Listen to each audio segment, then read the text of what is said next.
Yeah, manhood is a lost art moving. Manhood is having certain standards and morals. It's an actionable.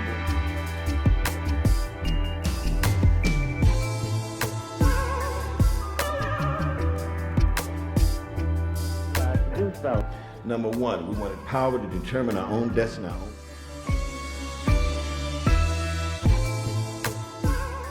From high school, often was the reason that gunplay was involved on the streets. A lot of the young people getting killed on the streets was behind stuff that happened in school.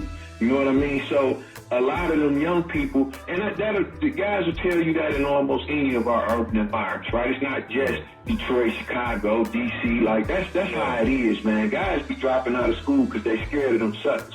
In a lot of ways, they don't know how to handle that. And you know, only 20% of males where I'm from graduate from high school, man. I tell people all the time, ain't no pussies graduating from Detroit Public High School. You not about to get no diploma in the public school system that I come from being soft. So if a dude tell you he graduated from Detroit Public Schools, as far as I'm concerned, he's a real nigga. Because you can't be soft and get through there, man. Them boys will eat your ass alive because they don't segregate. You know, in prison, man, the cutthroats. You know, and guys with a lot of time, when you're talking about the state system anyway, you know, they segregated from the guys that's in there on child support violation or credit card fraud or white collar crime. But, you know, high school, man, everybody, man, the kids who mama's on crack is in the classroom with the dudes who mama worked down at the courthouse. Like they all having, you know, the kids that go to church on Sunday is in the same class with the dudes that's in the trap every day after school. You know, they all have to commingle and coexist.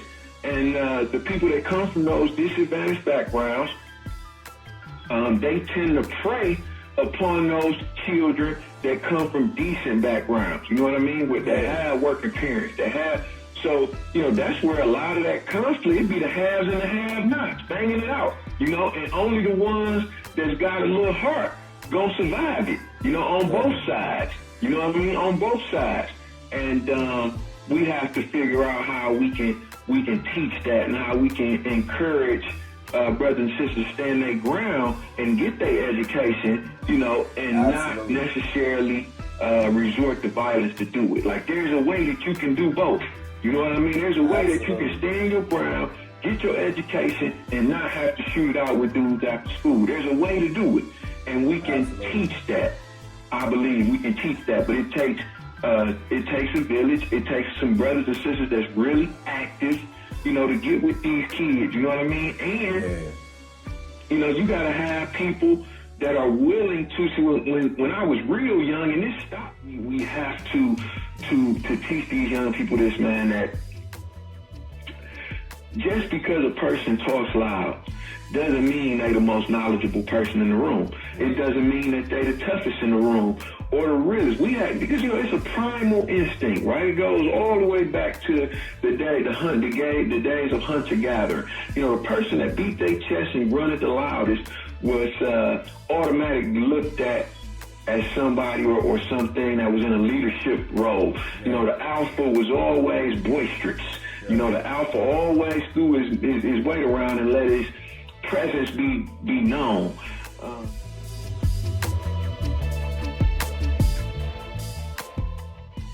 Being a real nigga was the goal. That was the flag that you trying to get, and that was the symbolism of being a man, or what it meant to be a man.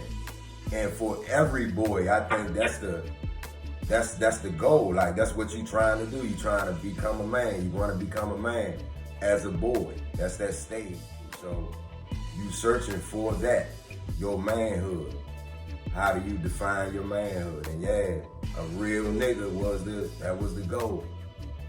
What that meant for me, man, when I was young, and what I witnessed, and for most of my peers, you know, a real nigga was considered somebody that was a street dude, that was getting money in the streets, hustling and so forth and fashion.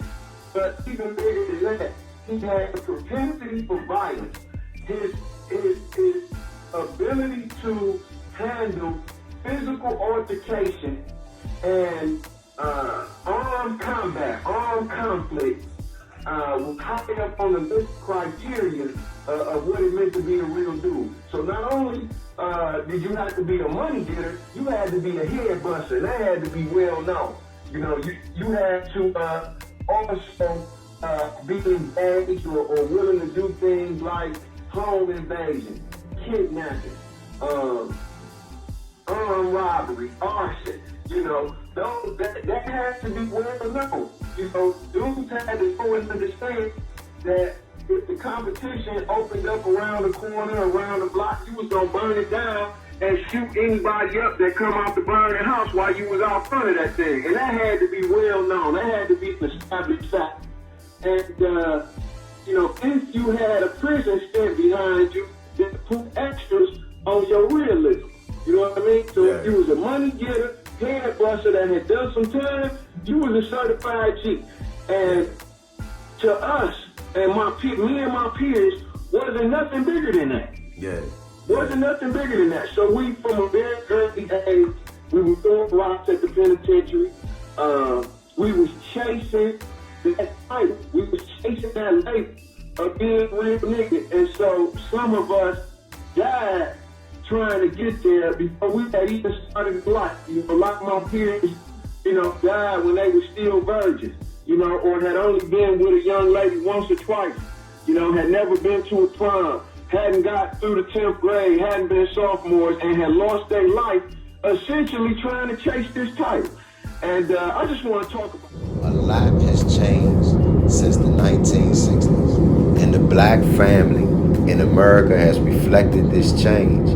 Federal statistics have shown that 78% of black households were married couples in 1960, and this percentage would drop to 62% in 1980, just 2 decades later. With the rapid change in families came an equally rapid change in expectations and gender roles. With less men in the home, more women went to work to provide for their children or had to rely on public assistance to make up for the loss of income. An unfortunate consequence of this change in roles was also a change in attitude. With less men in the home to provide for children came an expectation that fathers were not needed as providers.